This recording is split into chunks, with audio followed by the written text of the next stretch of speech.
Good morning, 8th class students. Today in social science, I am going to continue your geography chapter, that is agriculture. This is the second part of this chapter.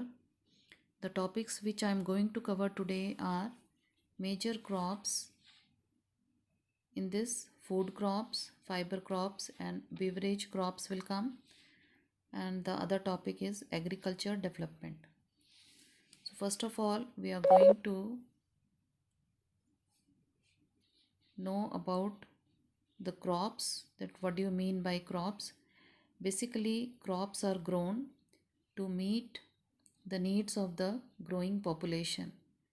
जैसा कि आपको मालूम है कि जो population है it is growing day by day, and to meet their needs the crops are also grown, and it grown in a very large scale. ठीक है. The other is कि crops हमें हेल्प करती है by supplying the raw materials to the agro industries. जो हमारी agro based industries हैं, जहाँ पे हम जैसे कॉटन सप्लाई करते हैं, या हम some of the vegetables and fruits वगैरह सप्लाई करते हैं, जो इंडस्ट्रीज़ जो जैसे बनाती हैं, लाइक जैम है, टमाटो सॉस है, केचप्स हैं, ठीक है, पिकल हैं. ये सब जो हैं these are the industries which require the raw materials from the agriculture sector. तो ये क्रॉप्स जो हैं वो रॉ मटेरियल इन इंडस्ट्रीज़ को भी सप्लाई करती हैं. मोरओवर जो मेन इनका पर्पज़ है वो है to satisfy the hunger of the people. लोगों की जो भूख है उसको भी सेटिस्फाई करना. ठीक है. कुछ जो हमारे मेजर क्रॉप्स हैं वो हैं लाइक वीट है, राइस है, मेज़, मिलेट्स. हम इन क्रॉप्स को फूड क्रॉप्स में काउंट करते हैं बिकॉज ये जो है हम एज अ फूड हम इनको यूज़ करते हैं. ठीक है. The other is jute and cotton, जो कि हम काउंट करते हैं एज अ फाइबर क्रॉप्स, जो कि हमें we require for making clothes and the other things. ठीक है. क्लोथ्स में जो है हम इनको यूज़ करते हैं. जूट हो गया, कॉटन हो गया, इससे थ्रेड बनाना, रोप बनाना. ठीक है. इस तरीके से वी यूज़ देम. कुछ बेवरेज क्रॉप्स होती हैं लाइक टी एंड कॉफ़ी. ये हम इसको बेवरेज क्रॉप्स इसलिए बोल रहे हैं because we are using this to drink. ठीक है. जैसे आपकी हॉट कॉफ़ी है, कोल्ड कॉफ़ी है. ठीक है. The same way tea is also there. तो हम इनको एज अ ड्रिंक यूज़ करते हैं, तो it comes under the category of beverage crops. Crops तो हैं, these are all crops, but वो उनको हमने सेग्रीगेट कर दिया है. कुछ को हमने फूड क्रॉप्स के अंडर ले लिया, कुछ को हमने फाइबर के अंडर ले लिया, एंड कुछ को हमने बेवरेज क्रॉप्स के अंडर ले लिया. तो according to their usages we are dividing them in that category. जो कुछ हमारी इम्पॉर्टेंट क्रॉप्स हैं, मेजर क्रॉप्स हैं, उनके क्लाइमेटिक फैक्टर्स क्या हैं, उनके क्लाइमेटिक कंडीशंस क्या होनी चाहिए, what kind of rainfall they require, sunshine they require, that we are going to study now. तो सबसे पहले जो क्रॉप हमारी आ रही है दैट इज़ द राइस. ठीक है. राइस जो मैक्सिमम जो है हम लोग all over India we are consuming rice.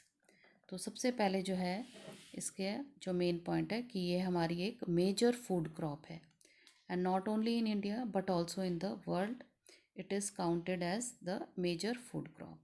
ठीक है. और ये क्या है, this is the staple diet of tropical and sub tropical regions. Now tropical और सब ट्रॉपिकल रीजन्स क्या हैं. अगर आप ये अर्थ को देखते हो, this is the earth, this is our equator. ठीक है. ये सेंटर वाला equator. This is Tropic of Cancer, Tropic of Capricorn, and ठीक है Arctic Circle and Antarctic Circle. तो यहाँ से लेकर के यहाँ तक जो है, पहले तो ये पोर्शन जो है this is our tropical region. यहाँ से लेकर के यहाँ तक का हमारा ट्रॉपिकल रीजन है. And if we count sub tropical region तो हमारा ये वाला पोर्शन भी इसमें इंक्लूड हो जाता है. और ये भी हो जाता है। तो यहाँ से लेकर के यहाँ तक ट्रॉपिकल एज वेल एज सब ट्रॉपिकल रीजन्स, वहाँ पर जो जो स्टेपल डाइट है that is of rice only. ज़्यादा से ज़्यादा हम क्या यूज़ करते हैं, हम राइस का ही इस्तेमाल करते हैं। इसके लिए हमें किस टाइप का क्लाइमेट चाहिए, हमें जो टेम्परेचर चाहिए वो हाई चाहिए। ठीक है, राइस के लिए टेम्परेचर कैसा होना चाहिए, हाई होना चाहिए। ह्यूमिडिटी होना चाहिए कि जो यहाँ पे ह्यूमिडिटी जो है अधिकतर पानी से, जो खेत है वो पानी से भरा रहता है। ठीक है, और नमी चाहिए होती है। एंड रेनफॉल भी अच्छी होनी चाहिए, पानी हमें ज़्यादा चाहिए।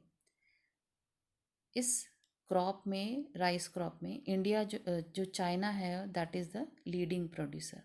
सबसे ज़्यादा जो है चाइना में राइस होता है। And it is followed bye, उसके बाद जो है कंट्रीज़ जो आती हैं that is India, Japan, Sri Lanka and Egypt. यहाँ पर भी जो राइस है वो उगाई जाती है। जो हमारा वेस्ट बंगाल है और जो बांग्लादेश है वहाँ पे जो राइस है वो साल में 2 बार या 3 बार उगाई जाती है। ठीक है, राइस जैसे 4 मंथ्स में उगाया, फिर जब वो हार्वेस्ट कर लेते हैं again it is grown, and then again after 4 months it is grown. तो या तो ट्वाइस, या तो 2 बार या फिर 3 बार इन दोनों कंट्रीज़ में उगाई जाती है। Next is the wheat. Wheat को कैसा क्लाइमेट चाहिए, मॉडरेट टेम्परेचर चाहिए, ना ज़्यादा गर्म ना ज़्यादा ठंडा।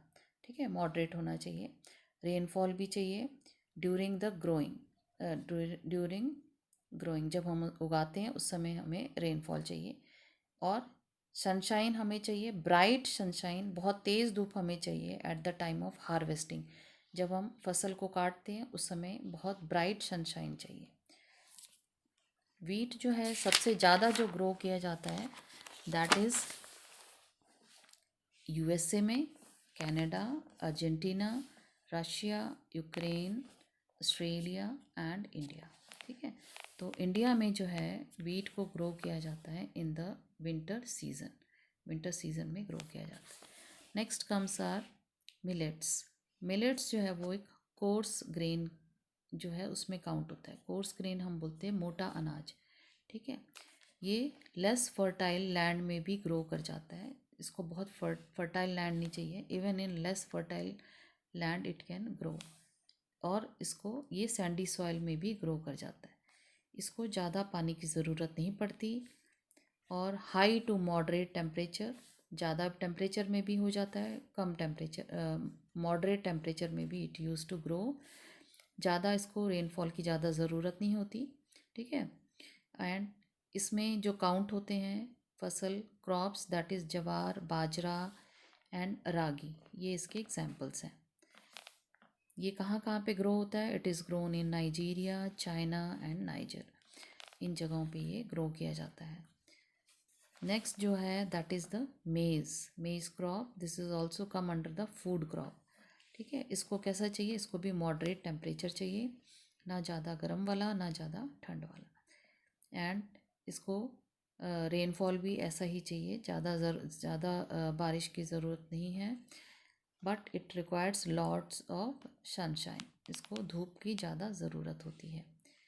ये वेल ड्रेन्ड एरिया, जहाँ पे थोड़ा बहुत जैसे पानी वगैरह होता है वहाँ पे, प्लस फर्टाइल सॉइल जो है वहाँ पर भी ग्रो कर जाता है। It is available in North America, Brazil, China, Russia, Canada, India and Mexico. इन जगहों में जो मेज़ है इट इज़ ग्रो। ठीक है, next comes the fibre crops. Fibre crops में आते हैं तो फाइबर क्रॉप्स जो है उसमें हमारा पहला जो आता है दैट इज़ कॉटन, जिसको हम बोलते हैं रुई। ठीक है, तो ये इसके लिए हाई टेम्परेचर चाहिए और लाइट रेनफॉल कम की ज़रूरत होती है। लेकिन इसको जो चाहिए that is 210 Frost free days. जो हमारे 365 डेज़ होते हैं उसमें से 210 डेज़ में इसको ऐसा मौसम चाहिए जिसमें कि जो फ्रॉस्ट है, ज़्यादा धुंध ना हो। ठीक है, सर्दी वाला मौसम ना हो। इसको ज़्यादा ब्राइट सनशाइन चाहिए, जो धूप है वो ज़्यादा चाहिए। Grows best on black and alluvial soil, और ज़्यादा अच्छा ग्रो करता है, अच्छी क्वालिटी जो है it is grown on the black soil लेकिन ये एलुवियल सॉइल में भी ग्रो कर जाता है। इसके जो प्रोड्यूसर्स हैं that is China, USA, India, Pakistan, Brazil and Egypt, ये इसके लीडिंग प्रोड्यूसर्स हैं। ठीक है। और मेनली जो कॉटन है वो क्या होता है, it is supplied to the cotton textile industries. जो रॉ मटेरियल है कॉटन जो है, it is supplied to the cotton textile industries, जहाँ पे इसका थ्रेड बना करके देन लूम्स वगैरह में इसको कलेक्ट किया जाता है and then it is used for making clothes. Next is the jute. Jute को हम अनदर नेम से कॉल करते हैं दैट इज़ गोल्डन फाइबर। ठीक है, क्योंकि it is of golden colour तो गोल्डन फाइबर है and it grows well on alluvial soil. ये जो है एलुवियल सॉइल में अच्छे से ग्रो करता है। इसको भी हाई टेम्परेचर चाहिए, हैवी रेनफॉल होनी चाहिए और ह्यूमिड क्लाइमेट होना चाहिए। ठीक है, तो ये high temperature, heavy rainfall and humid climate. ये जो जूट है it is grown mainly in the tropical areas. Tropical area में ज़्यादा ये ग्रो किया जाता है। इंडिया और बांग्लादेश इसके लीडिंग प्रोड्यूसर्स हैं जूट के। तो अनदर आता है that is the beverage crops, यानी कि जो ड्रिंक, जो जिसको हम एज अ ड्रिंक यूज़ करते हैं। तो सबसे पहले आ गया कॉफ़ी। कॉफ़ी को कैसा क्लाइमेट चाहिए, वार्म भी होना चाहिए, बहुत गर्म भी होना चाहिए, वेट भी होना चाहिए। तो warm as well as wet. तो ये हमारा जो है अक्टूबर और नवंबर के मंथ में जैसा हमारा क्लाइमेट होता है, उस वेदर होता है, उस तरीके का इसको वेदर क्लाइमेट चाहिए। वेल ड्रेन्ड लोमी सॉइल, और लोमी सॉइल में इट यूज़ टू ग्रो, तो वहाँ पर भी गीला थोड़ा नमी वाला जो सॉइल है वो होनी चाहिए। Hill slopes are most suitable to grow coffee. Hill slopes जैसे कि ये आप देखते हो हिल्स हैं, तो यहाँ पे जब बारिश वगैरह होती है तो क्या है कि पानी रुकता नहीं है, स्टैगनेट नहीं होता, वो पानी नीचे की साइड आ जाता है। तो इसकी वजह से क्या होता है कि जो कॉफ़ी के जो पौधे होते हैं वो ख़राब नहीं होते, पेड़ ख़राब नहीं होते। ठीक है, तो this kind of slopes are more suitable for it. जो लीडिंग प्रोड्यूसर है that is the Brazil and then it is followed by Colombia as well as India. The other is the beverage crop is tea. Tea को कैसा climate चाहिए, cool climate चाहिए। ठीक है, ठंडा वाला climate. Well distributed high rainfall through out the year. बारिश तो इसको चाहिए लेकिन वो पूरे साल भर होनी चाहिए। ऐसा नहीं कि 2 महीने बारिश हुई उसके बाद फिर सूखा पड़ गया, it is not like that. इनको पूरे साल भर में जो रेनफॉल है वो थोड़ी थोड़ी थोड़ी करके मिलनी चाहिए। जो टी जो बनती है वो होती है इस प्लांट के टेंडर लीव से, जो बहुत ही मुलायम पत्तियां होती हैं उसको चुना जाता है एंड देन उसको प्रोसेस करके टी लीव्स बनाई जाती हैं। तो ये भी जो है टी जो है वो लोमी सॉइल्स में जो है वो ग्रो करता है एंड इसको भी एक जेंटल स्लोप चाहिए ताकि पानी स्टैगनेट ना हो सके, एक जगह में इकट्ठा ना हो सके। इसको लार्ज नंबर ऑफ लेबर्स चाहिए होते हैं, ज़्यादा लेबर्स चाहिए होते हैं, क्योंकि ये हाथ का काम होता है, मशीन का काम नहीं होता। छोटे छोटे जो टेंडर लीव्स हैं वो उनको तोड़ने पड़ते हैं, तो for that they require large number of labours. जो इसके प्रोड्यूसर हैं that is Kenya, India, China, Sri Lanka. ये बेस्ट क्वालिटी ऑफ टी जो है वो पूरे वर्ल्ड को देते हैं। The next topic is the agriculture development. Now agriculture हमें डेवलपमेंट क्यों रिक्वायर्ड है, why we want more development in the agriculture sector. तो जो एफर्ट्स हैं are made to increase farm production in order to meet the growing demands of increasing population. क्योंकि आपको मालूम है कि वर्ल्ड में the population is growing day by day, तो पॉपुलेशन को उनकी जो डिमांड है फूड की रिक्वायरमेंट जो है उसको सेटिस्फाई करने के लिए we want the development in the agriculture sector. तो उसके लिए हमें क्या क्या चीज़ें करनी चाहिए। सबसे पहले जो है टू इंक्रीज क्रॉप्ड एरिया। ठीक है, जो हमारा एग्रीकल्चर एरिया है उसको हमें इंक्रीज़ करना चाहिए। दूसरा क्या है, to increase the number of crops grown. जो हम क्रॉप्स ग्रो करते हैं, जैसे हम केवल राइस ग्रो कर रहे हैं तो नहीं, हमें और भी ग्रो करना चाहिए। राइस के साथ हमें दूसरे जो क्रॉप्स हैं वो भी ग्रो करनी चाहिए। इम्प्रूव इरिगेशन मेथड्स, जो हमारे इरिगेशन मेथड्स हैं, like more farmers are dependent on agriculture, तो उसके लिए हमें इरिगेशन पे उसको इरिगेशन जो है मेथड्स जो हैं उनको और इम्प्रूव करना चाहिए, ताकि हम रेनफॉल पर टोटली डिपेंडेंट ना हो। Then we should use HYV seeds, high yielding variety of seeds. इससे क्या होगा, हमारा जो प्रोडक्शन है वो बढ़ेगा, क्योंकि ये अच्छी क्वालिटी ऑफ सीड्स होते हैं।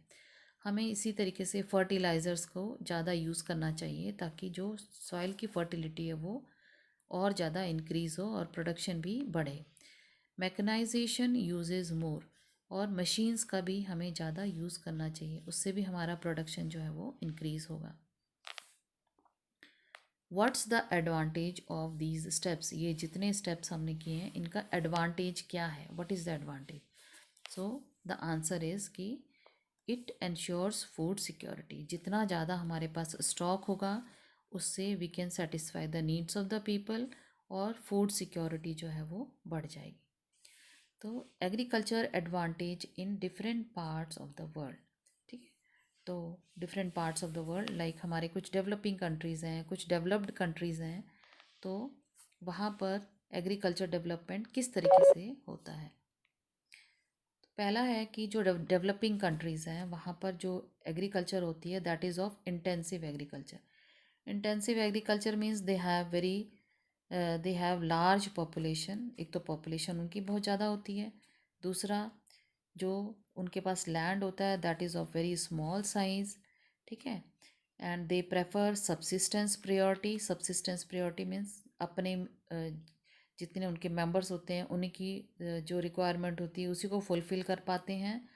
And it mostly done in the country like India, India क्योंकि डेवलपिंग कंट्रीज़ के कैटेगरी में आता है इसलिए। जो डेवलप्ड कंट्रीज़ हैं उधर पे एग्रीकल्चर डेवलपमेंट का कुछ डिफरेंट ही मीनिंग है। वहाँ पे क्या होता है कि they do as a commercial farming, और आपको मालूम है कमर्शियल फार्मिंग क्या है, to get more profit from the crops. क्यों? Because there they are having very low population, तो वहाँ पे पॉपुलेशन भी कम है, and these population the farmers वहाँ पे जो हैं they are having large land areas, ठीक है, उनका एरिया भी लंबा है, बड़ा एरिया है, and they work for the profit earning motive, उनका जो मोटिव है वो है ज़्यादा से ज़्यादा प्रॉफिट कमाना।